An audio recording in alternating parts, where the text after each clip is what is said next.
The first thing I remember is the silence before the tremor.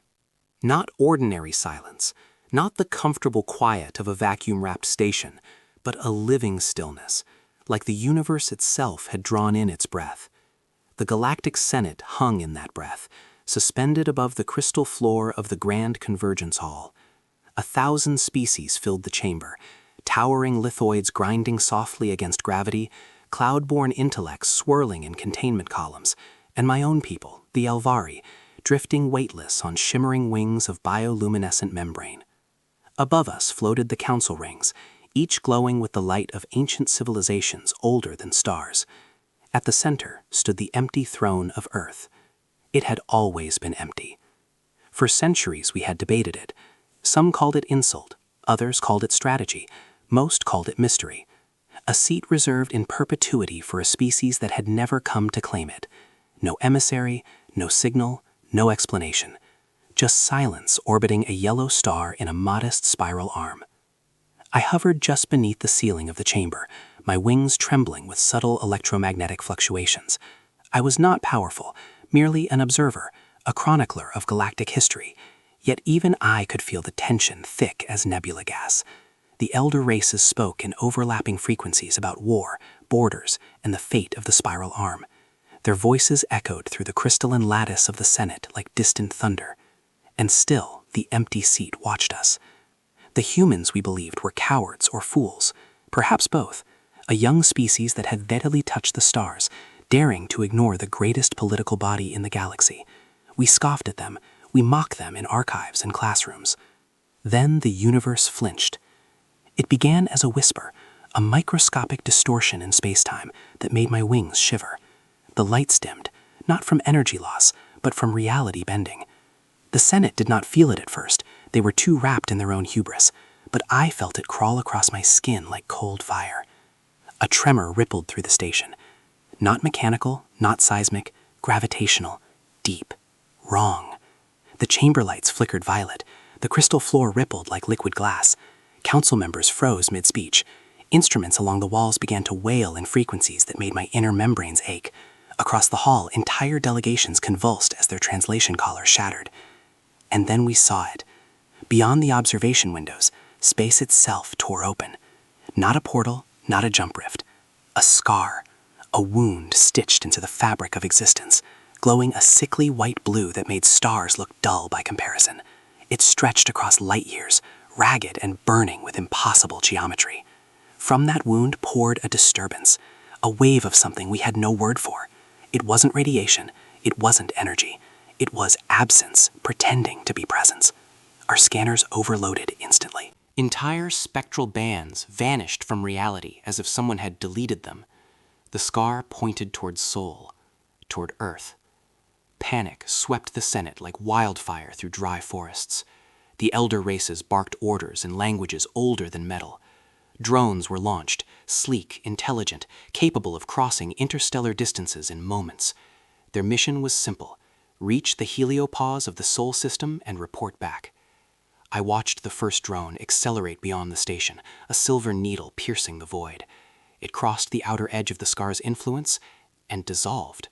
Not exploded, not destroyed. It simply ceased to be, as if it had never existed. No debris, no energy signature, no echo. A second drone followed, then a third, then a dozen. All vanished before reaching the boundary of Sol's stellar influence. The Senate fell silent. For the first time in galactic memory, the most powerful civilizations in existence were afraid. I felt it ripple through the chamber like a shared heartbeat. Even the lithoids, who feared nothing, ground their bodies in anxious friction. Archives were summoned instantly, ancient records projected above the floor, tales long dismissed as myth, fleets that had vanished near Sol, entire civilizations that had collapsed after brief contact with human signals, explorers who spoke of whispers in the void before going mad. All of it had been laughed away. Conspiracy, folklore, fear masquerading as history. Now it felt like prophecy. The scar pulsed again. The Senate station trembled. Somewhere deep in the structure, metal screamed as space-time warped around us. My wings fluttered wildly, their glow shifting from calm turquoise to panicked crimson. I realized then how small we were, how terribly, horribly small. We had mapped galaxies, bent gravity to our will, harvested energy from black holes, and yet here we were, trembling before a silent planet that had not even bothered to acknowledge our existence. Then came the signal.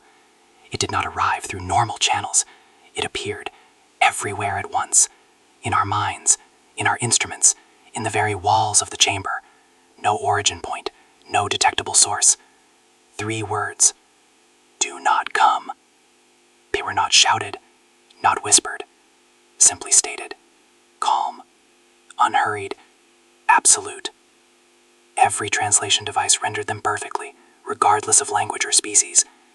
I felt them vibrate through my bones, through my wings, through my soul. The Senate erupted. Some demanded retaliation. Others begged for diplomacy. A few simply collapsed in stunned silence. But the message did not change. It did not repeat. It did not elaborate. It merely lingered like a looming shadow. In that moment, I understood something that would haunt me forever. Earth's silence had never been arrogance. It had been restrained. Mercy dressed as indifference. Humanity had not ignored the galaxy because they thought themselves superior. They had done so because they knew what would happen if they were forced to answer. The scar pulsed again, closer now, brushing the outer defenses of the Senate station. Alarms screamed, shields flickered, council rings shattered as gravitational anomalies tore through the hall. Delegations fled in chaos, their dignity dissolving into primal terror. I hovered alone above the empty seat, wings burning with light. Below me, the throne of Earth remained still, untouched, untarnished, and terrible in its emptiness. It no longer felt like a slight. It felt like a warning carved into reality itself. The scar stretched farther. A presence moved within it, vast, unseen, and unmistakably alive. Not a fleet, not a weapon, something worse, something that made even the elder races look like frightened children. The Senate station shuddered violently. Crystal cracked, gravity failed. Bodies drifted helplessly through the chamber. My wings barely kept me aloft as space-time warped around us like melting glass. Through the chaos, I sensed it. A gaze, cold, patient, ancient beyond measure. Focused not on the Senate, but on the scar, as if chasing something that had fled from Earth itself. And then I realized the truth. The scar was not caused by humans. It was left behind by something that had tried to escape them.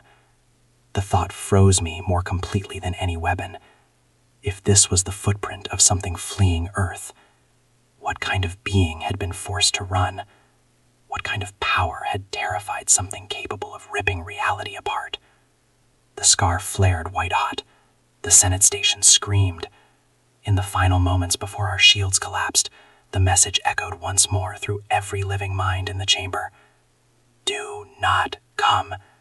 And for the first time, we believed it. As darkness swallowed the hall, I saw the empty seat one last time, not as a throne of absence, but as a monument to something far greater than our politics. Earth had stayed silent, not because it feared us, but because it feared what it might become if provoked. And as the universe tore around me, I understood the cliff of our ignorance and the abyss that lay beyond it.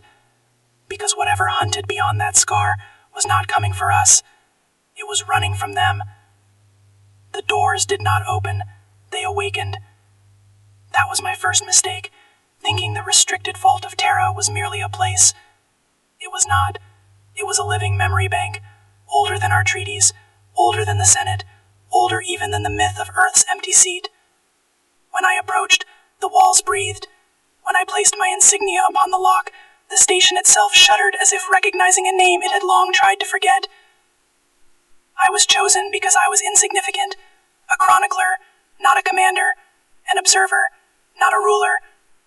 The Senate believed that someone like me would see clearly where the powerful would see only threat or opportunity. I suspected the truth was simpler. If I did not return, I would not be missed. The vault opened like a wound.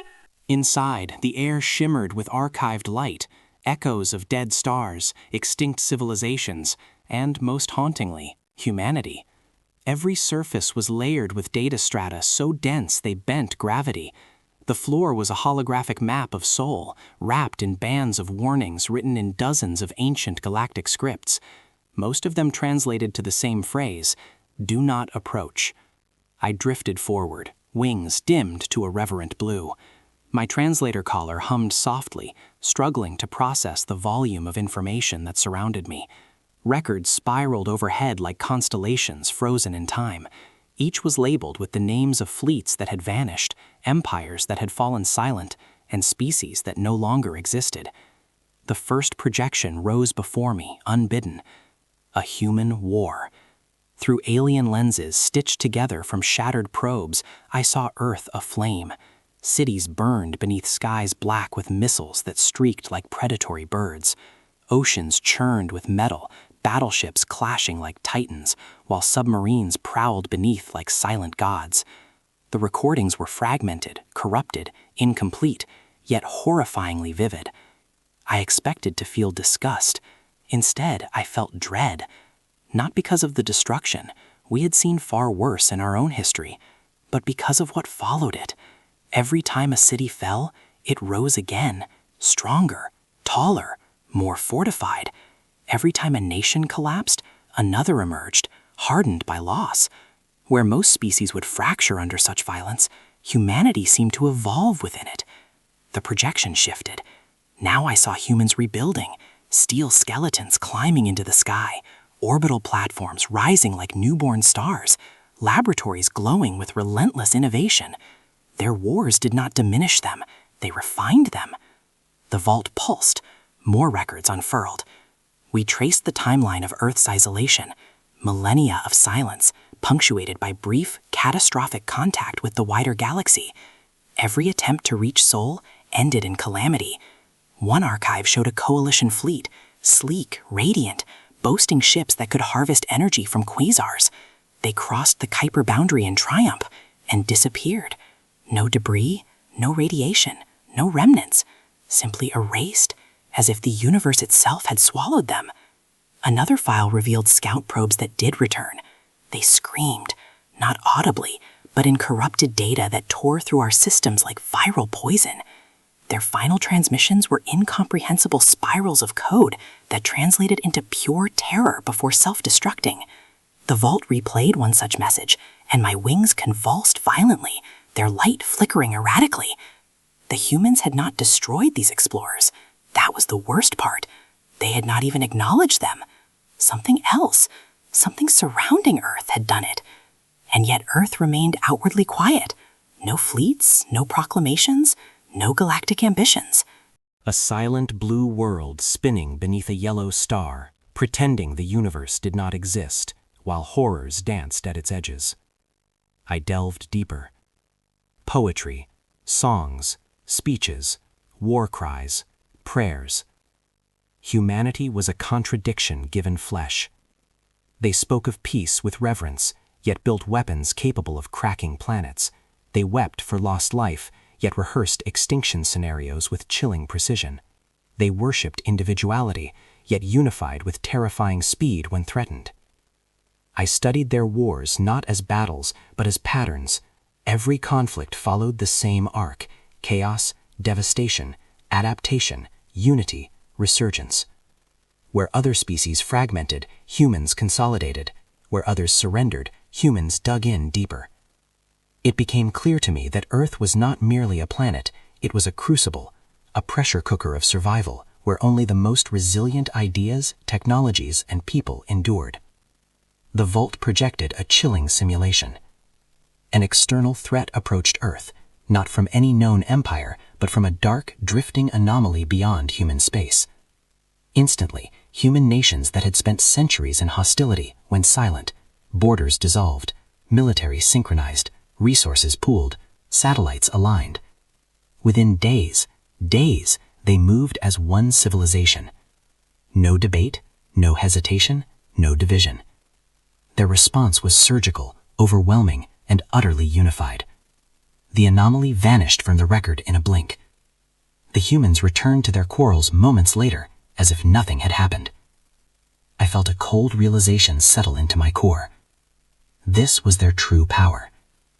Not their weapons, but their ability to become a single, unstoppable will when the universe pressed too hard. The vault trembled again, guiding me towards its deepest chamber. Here, the records were not projections but relics, physical remnants retrieved from lost expeditions, melted alloys, warped drive cores, shattered AI matrices. And among them, a single black sphere hovering in stasis. The translator labeled it simply, Contact Artifact, Origin Unknown, Encounter Soul System. As I approached, the sphere pulsed once. My wings burned white-hot in response. For a heartbeat, I felt as if something immense and distant had noticed me, not with malice, but with detached awareness. The final file activated. It was not a battle record, not a weapon schematic, not even a human document. It was a decree from ancient galactic powers, the 9 primordial empires that predated the Senate. Layer upon layer of treaties sealed Sol behind legal, military, and metaphysical barriers. Entire regions of space were declared forbidden, exploration routes were redrawn, generations of species were indoctrinated to avoid Earth. We had always been told this was to protect us from humanity, that humans were too violent, too unpredictable, too dangerous to be allowed into the galactic fold. But the file revealed a different truth. The ancient empires feared not what humans might do to the galaxy, but what the galaxy might force humans to become.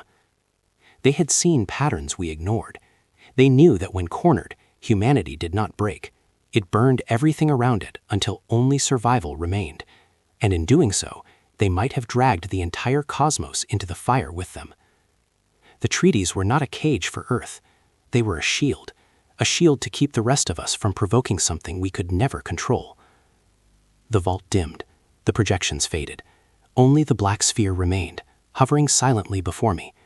In its surface, I saw faint reflections, cities burning, ships vanishing, and, most disturbingly, human faces staring back with a mixture of grief and determination.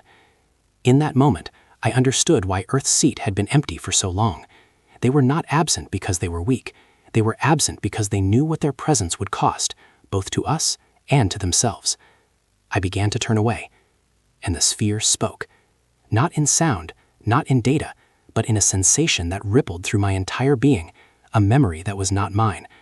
A vision of a nameless horror recoiling from Earth's orbit, leaving behind the scar we had witnessed in the Senate Hall. My wings flared violently crimson. The vault shook. Alarms began to scream deep within the station's core. The sphere pulsed again, brighter, closer, and for a heartbeat I felt the weight of something vast, patient, and furious, moving just beyond human space. And then I realized the twist that froze my blood. The archives were not a history of what humans had suffered. They were a warning of what was still watching them. As the vault doors began to seal, the black sphere drifted toward me, its surface splitting into a thin, glowing line like an opening eye. Somewhere far beyond Sol, the scar in reality trembled, and something answered. The light did not arrive gently. It tore its way into existence. From the shadowed belly of Jupiter, that great banded god, space peeled open like stretched skin. I was stationed at Relay Bastion Sigma, a lonely listening post orbiting far beyond the Kuiper Belt, close enough to feel Sol's warmth, yet distant enough to watch the system as a whole. I had come as an observer, carrying the weight of the Senate's fear and the echo of the scar still burning across the sky. I expected silence. I expected more warnings. I expected anything but this. The dark side of Jupiter unfurled. No jump flash, no hyperspace bloom, no elegant rift like those used by elder fleets. Instead, reality bulged outward, a slow, muscular movement, and then split. From that wound poured light shaped like ships. They were not beautiful. They were not ornate. They were not built to impress. They were built to end things. Their engines did not glow. They bent space-time, dragging stars into curved arcs around their hulls like captive constellations. Every ship bore scars, blackened plating, fused metal, ancient burn marks, and weapons mounts that looked older than many galactic civilizations. They did not accelerate. They simply appeared in motion, already arranged in perfect lattice formations that made our tactical AI scream in futility. No drift, no correction, no hesitation. They did not greet us, they studied us. Across Sigma, every sensor lit up as the human fleet extended invisible fingers through the electromagnetic spectrum. They mapped us in microseconds, our shields, our reactor cycles, our failsafes, our weaknesses. I felt it like cold rain across my wings. They were not curious. They were determining whether we were a threat. The Senate erupted with fury and fear in equal measure. Demands for communication flooded every channel. Threats followed. Pleas followed those. The galaxy held its breath. Earth answered once. Not with a face, not with a fleet maneuver, not with a display of force. With a single transmission that arrived everywhere at once. In every language, every mind, every device. The words did not echo. They resonated. They vibrated through space-time itself like a struck bell. My translator collar wept static. Other species collapsed in neurological overload. Even the ancient lithoids cracked along their seams. There was no arrogance in the message, no bravado, only exhaustion, the tired certainty of a species that had ended too many wars already. Then the galaxy tested them. The Vorth Collective, a rogue, predatory empire of biomechanical horrors, launched a preemptive strike. They claimed self-defense, but we all knew the truth. They wanted to strike before humans could fully reveal their power. From beyond the Oort cloud, their armada surged toward Sol, living warships braided with metal, planets stripped into weapons, and star-eaters trailing behind like obedient beasts. It was a fleet that would have shattered most civilizations. The humans did nothing. Their ships remained in perfect formation, orbiting Jupiter like a ring of silent sentinels. No shields activated, no weapons charged, no countermeasures deployed. They simply waited. I felt rising terror. The Senate screamed for intervention, convinced humanity was either paralyzed or suicidal. The Vorth crossed into the Kuiper Belt. Still nothing. The first Vorth dreadship crossed the heliopause. Only then did Earth move. Not with explosions, not with beams, not with missiles. Space folded. At a precise coordinate ahead of the Vorth fleet, reality curled inward like a collapsing flower. A point of darkness appeared, smaller than a star, smaller than a moon, a perfect absence of light. A microscopic black hole held in delicate, impossible stability. Before our sensors could even react, the Vorth flagship stretched toward it, not pulled, unmade. Its mass smeared across space-time like paint across glass, drawn into the singularity in less than a heartbeat. Then the rest of the armada followed. Hundreds of ships vanished in silence, compressed into the infinitesimal and then gone. The black hole evaporated in a flash of Hawking light so precise it did not harm a single nearby object.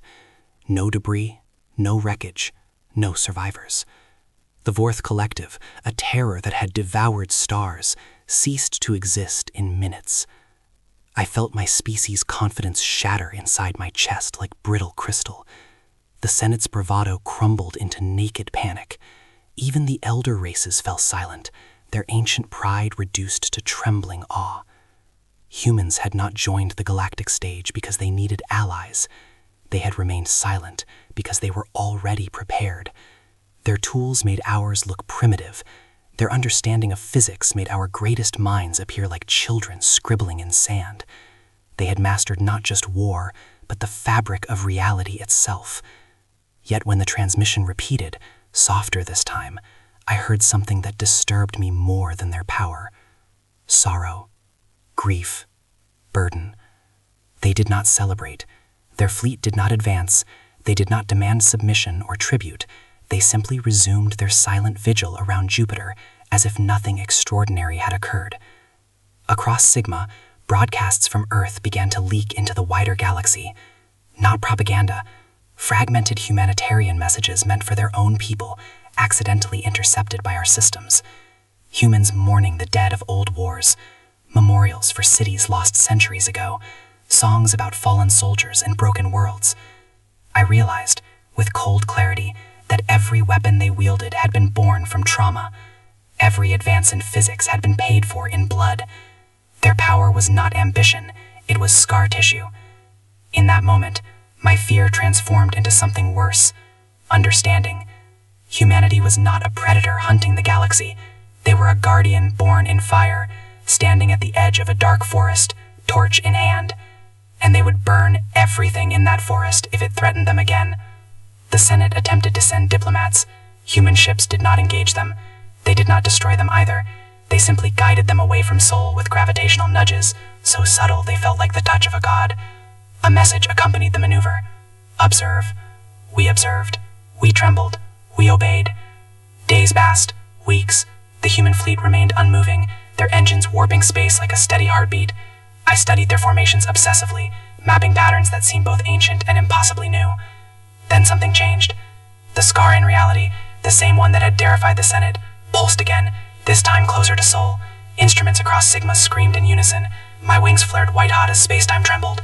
Human ships stirred, not toward us, not toward the Senate, toward the scar.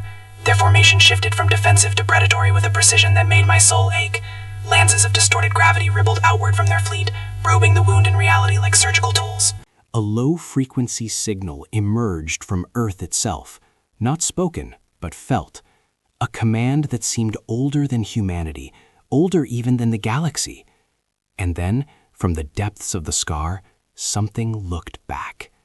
Not a fleet, not a machine, not a creature we could categorize. A presence, vast, wounded, and furious, moving towards Sol with the slow inevitability of a cosmic predator. The humans did not retreat. They advanced, in perfect silence. As their lead vessel crossed into the scar's boundary, space fractured around it like shattering glass.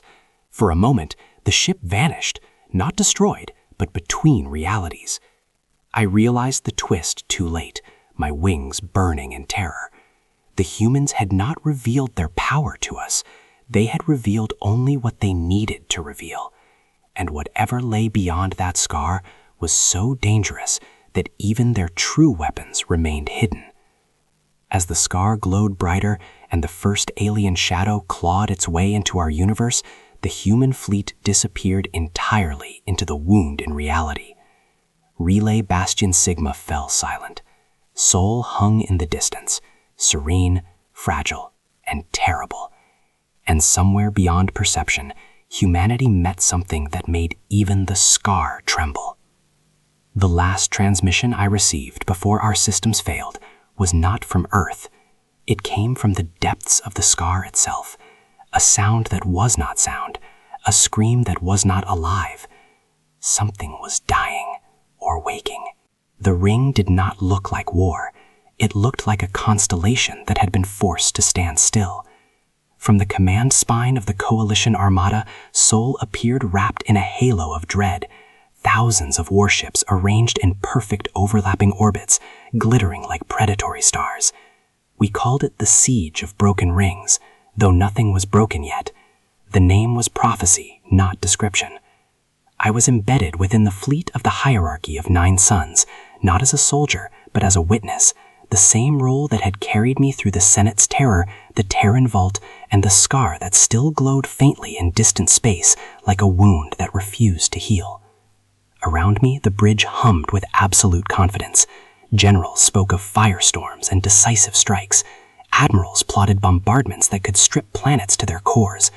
The 9 suns had rallied a coalition of terrified empires, the Virex Dominion, the Stone Choir, the Azure Conglomerate, and dozens more. Together we encircled Sol like a garrote around a sleeping giant sprout. And yet, Sol slept. Earth did nothing. No shields shimmered across the system, no human fleets emerged from Jupiter's shadow, no antimatter sentinels activated, no relativistic weapons stirred.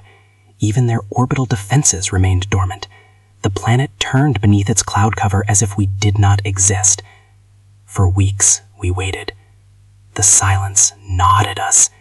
Every passing cycle felt like the tightening of an invisible coil. Coalition ships bristled with weapons that hummed in anticipation, yet their crews grew increasingly uneasy. Whispers spread through the fleet. They are baiting us. They are testing us. They are watching us. I drifted near the command viewport, my wings dimmed to a pale, anxious lavender. The star Sol burned steadily, indifferent to our posturing.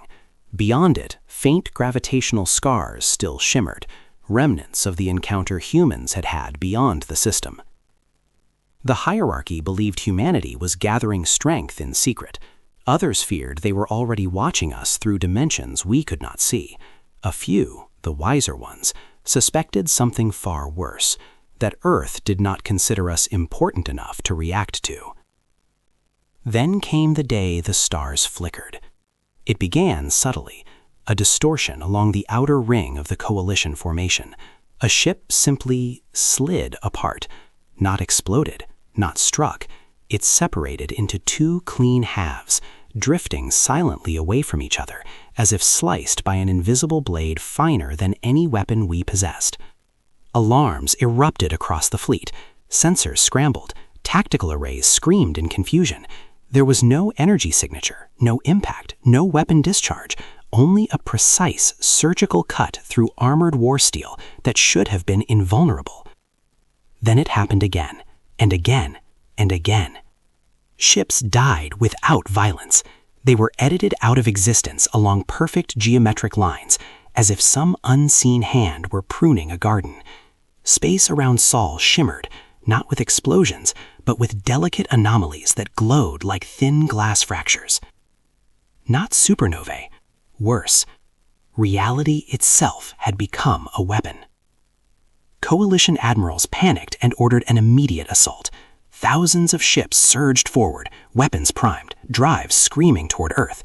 I felt the fleet lurch as coordinated hyperspace jumps were initiated, our most advanced method of rapid movement.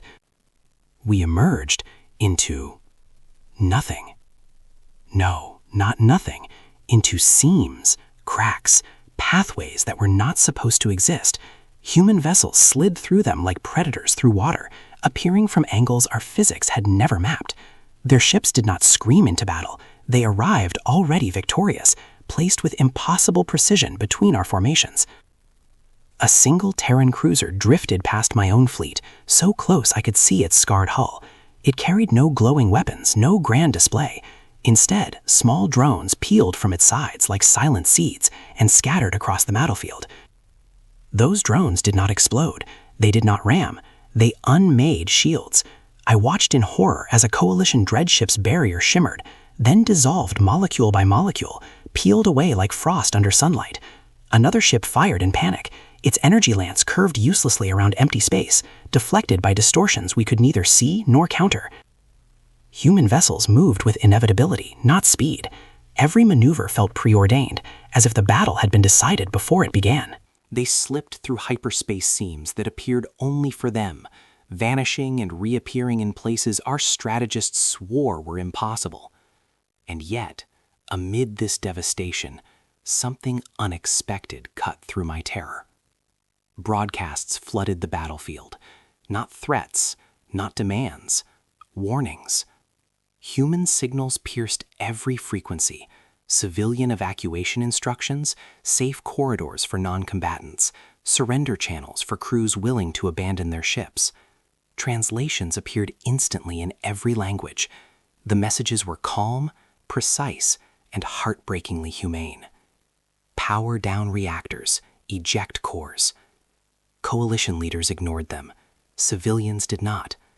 Escape pods erupted from dozens of vessels, streaking away like desperate fireflies. Human ships let them pass. Not a single pod was targeted. The hierarchy screamed orders to press the assault. Our fleets crashed forward and died. Not in glorious fire, not in blazing martyrdom, but in despair. Ships lost power without impact. Drives shut down as if ashamed to function. Weapon systems fell silent, overwhelmed by cascading system failures that no one could explain. Entire squadrons drifted helplessly, their crews staring into the abyss with shattered confidence. I saw my own command carrier falter. The bridge lights dimmed. Gravity wavered. The admiral, once brimming with arrogance, collapsed to his knees, his forearms trembling as he realized the truth. We were not being outgunned. We were being outclassed on a cosmic scale. The human counterattack was not wrathful. It was clinical. Where a predator would have torn us apart, humans acted like exterminators erasing a disease. Cold, efficient, absolute. Every strike removed capability, not life. Every maneuver dismantled systems, not civilizations. Still, the humiliation cut deeper than any wound. Coalition ships began to retreat in chaos. Hyperspace drives failed. Emergency jumps misfired. Fleets collided in panic as command structures crumbled.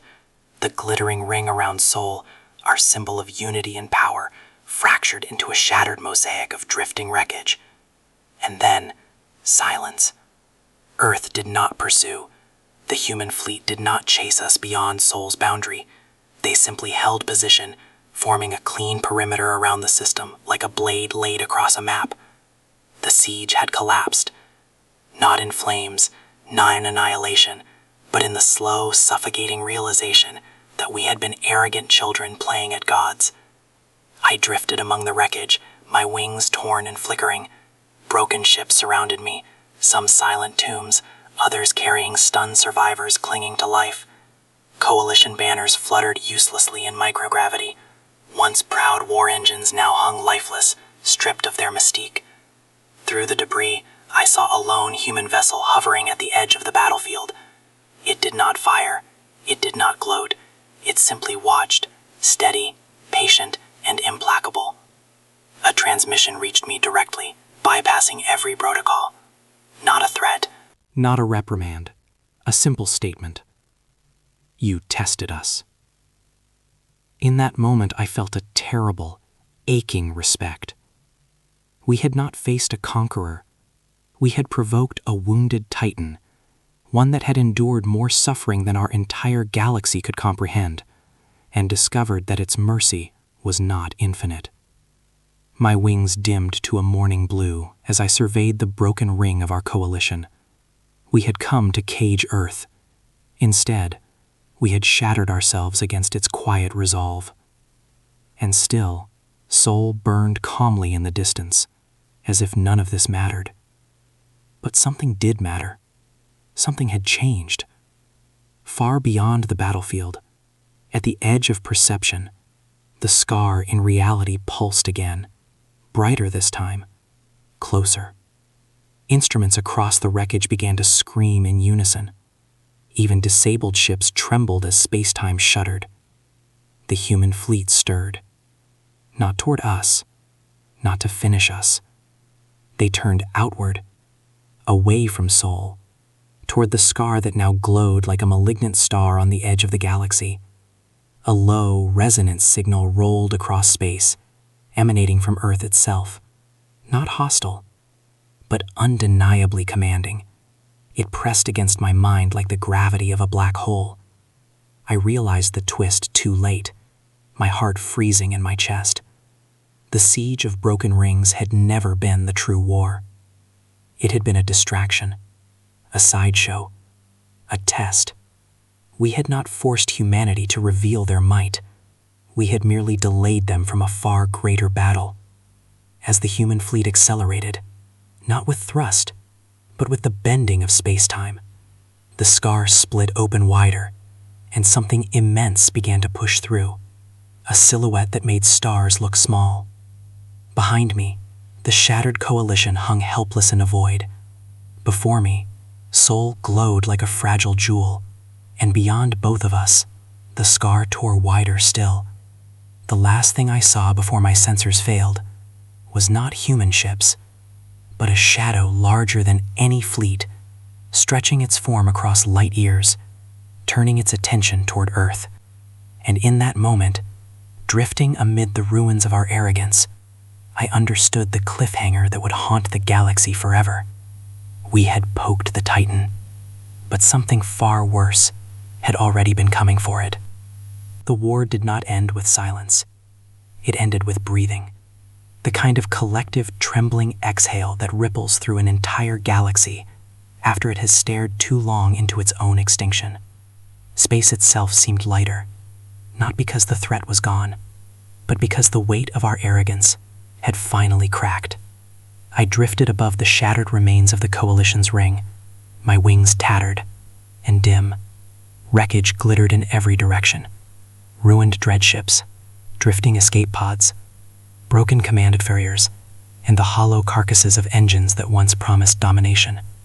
For cycles, the battlefield had burned with anomalies, scars, and the presence of something vast beyond comprehension. Now there was only stillness. The scar in reality had withdrawn. Not healed, merely receded, like a predator that had lost interest. Instruments across the debris field hummed quietly again. Stars returned to their steady light. Sol burned calmly, unchanged, unbothered, as if none of this had ever happened. And the humans were gone. Their fleet did not linger. No triumphal procession, no declarations of victory, no parades through broken space. One moment their vessels were arrayed along the edge of Sol like a wall of inevitability.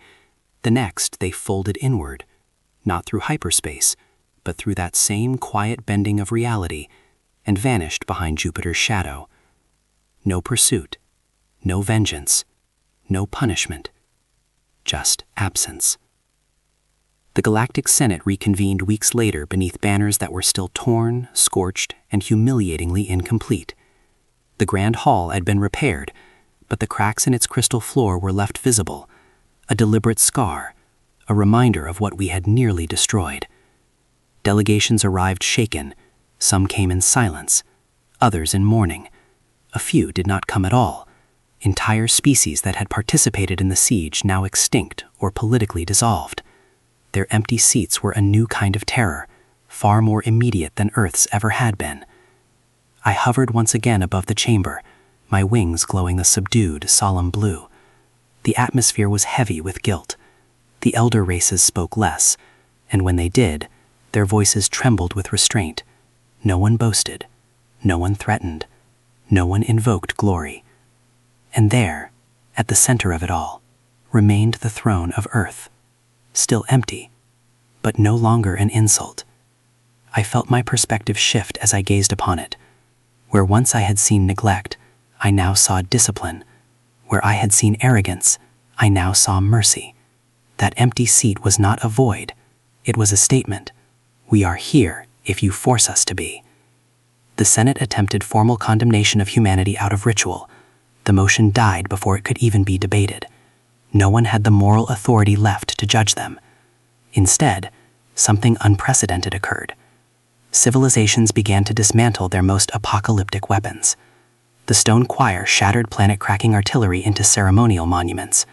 The Virax Dominion dissolved their star-devouring engines into inert husks. Even the hierarchy of 9 suns, architects of the siege, announced the decommissioning of their annihilation fleets, their emissaries bowing their multiple heads in public apology. A new doctrine spread across the galaxy, not imposed by humans, but inspired by them. We called it the human doctrine, though Earth had never named it. 3 principles took root: survive, protect, endure, but never provoke. It became law in dozens of star nations. Military academies rewrote their strategies. Children were taught not tales of conquest, but stories of restraint. Diplomats cited Earth not as a threat, but as a model, a species that wielded terrifying power, yet chose isolation over domination. Young civilizations, those just beginning to reach for the stars, no longer looked to ancient empires for guidance. They looked towards Sol, not in worship, but in quiet respect. Earth became a distant standard, proof that strength and compassion could coexist. Yet Earth did not step forward to claim this role.